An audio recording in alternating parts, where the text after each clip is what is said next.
तो next theorem है आज हमारी थ्योरम 10.7। 10.6 हम लोगों ने बहुत ध्यान से समझा था, उसी का उल्टा है ये 10.7।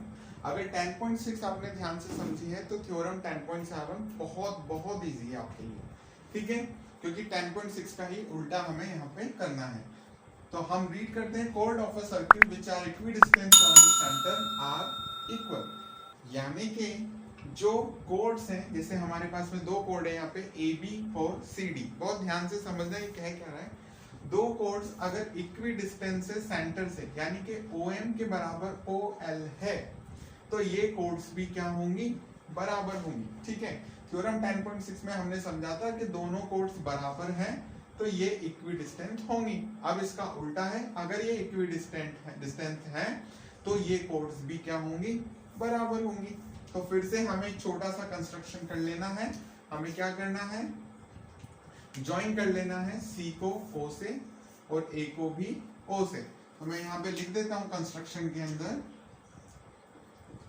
ज्वाइन सी ओ एंड ए ओ। तो ये हमारा एक छोटा सा कंस्ट्रक्शन है इसके अंदर। ओके, गिवन मैंने आपको बता दिया है, एक सर्किल हमें दिया हुआ है with centre O and radius r, जो कि रेडियस यहां से लेके यहां तक होगी, रेडियस यहां से लेके यहां तक होगी। ओके, उसके बाद हमने ओ एम और ओ एल परपेंडिकुलर ड्रॉ किए हुए हैं कोड ए बी और सी डी पे अकॉर्डिंग टू द थ्योरम। जो कि हमने क्यों ड्रॉ किए हुए हैं वो मैंने 10.6 में आपको पहले भी समझा दिया है, ठीक है। तो मैं यहाँ पे आई बटन दे दूंगा इस थ्योरम में, आप 10.6 जाकर एक बार देख लीजिए। आगे किसमें हम प्रूफ स्टार्ट करते हैं इस थ्योरम में। अच्छा, सबसे पहले हम वो तो देखें, मैं लिखना ही भूल गया, टू प्रूफ। हमें प्रूफ क्या करना है, हमें प्रूफ करना है कि ए बी जो है सी डी के बराबर है। ए बी क्या किसके बराबर है, सी डी के बराबर है। हमें इस थ्योरम में ये प्रूफ करना है कि दो कोड्स जो हमें दी हुई हैं ए बी और सी डी वो बराबर हैं, वो हमें प्रूफ करना है। तो कंस्ट्रक्शन करने के बाद हर बार की तरह मुझे फिर से दो ट्राइंगल्स मिल चुके हैं और मैं फिर से इन दो ट्राइंगल को क्या करने वाला हूं, कॉन्ग्रुएंट प्रूफ करने वाला हूं, ठीक है। तो मैं स्टार्ट करता हूं प्रूफ। मैं दोनों ट्राइंगल्स को यहां पे लेता हूं, in triangle C O M and triangle AOL, ये दो ट्राइंगल मैंने लिए हैं। और यहाँ पे अगर इस बार हम ध्यान से देखें तो हमें जो गिवन है, गिवन में हमें ये दिया हुआ है कि ये जो है इक्वी डिस्टेंस है, यानी OM किसके बराबर है, OL के बराबर है। ओके, उसके बाद ये रेडियस है, ठीक है, और तीसरा 90 डिग्री एंगल मेरे पास में है, ठीक है। तो OL परपेंडिकुलर है AB के, OM परपेंडिकुलर है CD के, यानी ये भी मुझे गिवन है कि ये 90 डिग्री एंगल यहाँ पे मेरे पास में है। ओके, और equi distance from the centre मैंने यहाँ पे शायद लिखा नहीं है कि OM बराबर है OL के, मैं लिख देता हूं अभी कि ये भी गिवन में है, OM बराबर है OL के। तो सबसे पहले हम लिख देते हैं एंगल M बराबर है एंगल L के। आप चाहें तो पूरा भी लिख सकते हैं, एंगल CMO और एंगल ALO, मैं पूरा ही लिख देता हूं। एंगल CMO बराबर है एंगल ALO के, ईच 90 डिग्री। उसके बाद में हमारे पास में CO बराबर है AO के, रेडियस। देखो, मैं हर थ्योरम में बोलता हूं जब भी आप किसी भी चीज को प्रूफ करने जा रहे हैं तो रीजन जरूर लिखें। रीजन के बिना पता ही नहीं चलेगा क्यों हमने करा है इसको इक्वल। मैंने यहाँ पे इनको इक्वल प्रूफ किया है तो ये 90 डिग्री है, दोनों ट्रायंगल में ये एंगल 90 डिग्री है। मैंने यहाँ पे रेडियस लिखा है, वो क्यों, क्योंकि ये दोनों ही रेडियस है सर्किल की, AO भी रेडियस है और CO भी सर्किल की रेडियस है। ओके, तो इसीलिए हमने इनको इक्वल प्रूव किया हुआ है। नेक्स्ट हमारे पास में हमें जो कि गिवन है वो क्या है, MO बराबर है LO के। गिवन कहाँ है, chords of a circle which are equidistance from the centre. तो ये कोड O से लेके M तक ही तो जा रही है और ये वाली O से लेके L तक ही तो जा रही है, तो ये इक्वल है, ये हमें गिवन है, मैंने यहाँ पे लिख दिया है, मैं पहले लिखना भूल गया था तो मैंने बाद में लिखा ये OM is equal to the OL। तो ये हुआ हमारा राइट एंगल, ये हुआ हाइपोटेनियस और ये हुआ साइड। ओके, ये हाइपोटेनियस, ये राइट एंगल और ये हमारा साइड। तो हमारे पास में कॉन्ग्रुएंसी की प्रॉपर्टी होती है ट्राइंगल की RHS। तो by RHS triangle COM congruent है ट्राइंगल AOL के। ओके, अब कॉन्ग्रुएंट प्रूफ करने के बाद में हमारे पास में क्या होता है CPCT, जो कि हमें प्रूव करना है CPCT से। तो बाय CPCT CM बराबर है AL के। देखो CM को मैंने AL के बराबर प्रूव कर दिया, यही मेरा आधे से ज्यादा काम खत्म हो चुका है इस थ्योरम में।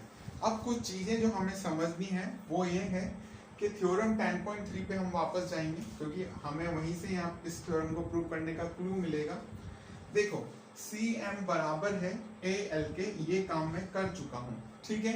लेकिन अगर हम थ्योरम 10.3 की बात करें तो वो कहता है अगर कोई परपेंडिकुलर डिस्टेंस है from the centre, perpendicular distance है from the centre on a कोड, तो वो उस कोड को क्या करता है बाइसेक्ट करता है, यानी कि ये वाला हिस्सा इसके बराबर है, सिमिलरली यहाँ पे ये वाला हिस्सा इसके बराबर है। यानी कि हम कह सकते हैं CM किसका हाफ है CD का, सॉरी मैंने यहाँ D लिख दिया, CM किसका हाफ है CD का सेकंड। ओके, सिमिलरली को इस तरीके से लिखते हैं 3 लाइन और LY आप चाहें तो पूरा भी लिख लीजिए। सिमिलरली AL जो है किसका हाफ है AB का थर्ड। ओके, अब ये हाफ क्यों है, रीजन लिखते हैं परपेंडिकुलर, ये परपेंडिकुलर का साइन है, परपेंडिकुलर फ्रॉम लिख चुका था, from centre bisects the code. ये इसलिए हाफ है, ठीक है, क्योंकि perpendicular from the centre bisect the code, और परपेंडिकुलर OM जा रहा है जो कि बाइसेक्ट कर रहा है CD को, तो CM बराबर MD, ठीक है। ऐसे ही AL बराबर LB। अब अगर हम तीनों को ध्यान से देखें तो CM किसके बराबर है CD के, यहाँ पे हमने CM बराबर AL किया हुआ है, सिमिलरली AL किसके बराबर है AB के। जब ये दोनों बराबर हैं तो ये दोनों भी तो बराबर होंगे कि नहीं होंगे, तो हम यहाँ पे लिखेंगे from point 1 and 2 and 3, 1, 2 and 3, half of AB बराबर है हाफ ऑफ CD। ओके, तो half of AB half of CD के बराबर है, मैं इसको इसी के नीचे लिखता हूं, CM हाफ ऑफ CD के बराबर है और AL हाफ ऑफ AB के बराबर है।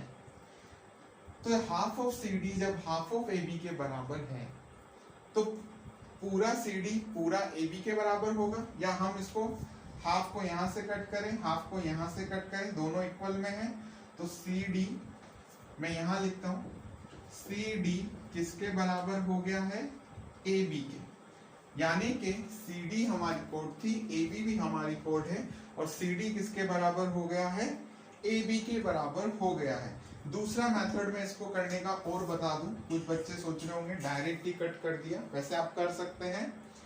आप क्या कर सकते हैं, हाफ ऑफ CD बराबर है हाफ ऑफ AB, आप इस 2 को इधर ले जाइए, इस 2 को इधर ले जाइए, डबल ऑफ CD